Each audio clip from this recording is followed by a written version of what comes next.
Hi everyone, this is Who Gets the Glory, and today we're reading Streams in the Desert for March 14th. Moses approached the thick darkness where God was, Exodus 20:21. God still has his secrets, hidden from the wise and learned, Luke 10:21. Do not fear these unknown things, but be content to accept the things you cannot understand and to wait patiently. In due time, he will reveal the treasures of the unknown to you, the riches of the glory of the mystery. Recognize that the mystery is simply the veil covering God's face. Do not be afraid to enter the cloud descending on your life, for God is in it, and on the other side is radiant with his glory. Do not be surprised at the fiery ordeal that has come on you to test you as though something strange were happening to you, but rejoice inasmuch as you participate in the sufferings of Christ.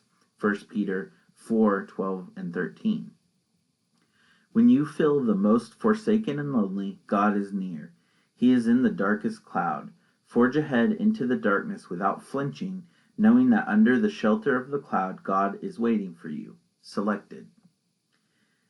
Have you a cloud, something that is dark and full of dread, a messenger of tempest overhead, a something that is darkening the sky, a something growing darker by and by, a something that you're fearful will burst at last, a cloud that does a deep, long shadow cast? God's coming in that cloud. Have you a cloud? It is Jehovah's triumph car.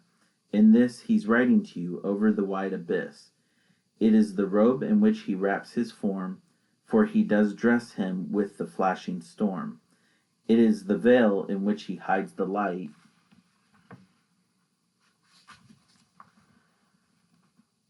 of his fair face, too dazzling for your sight. God's coming in that cloud. Have you a cloud? A trial that is terrible to thee, a dark temptation threatening to see, a loss of some dear one long your own, a mist, a veiling, bringing the unknown, a mystery that insubstantial seems, a cloud between you and the sun's bright beams? God's coming in that cloud.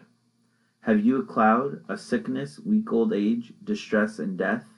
These clouds will scatter at your last faint breath.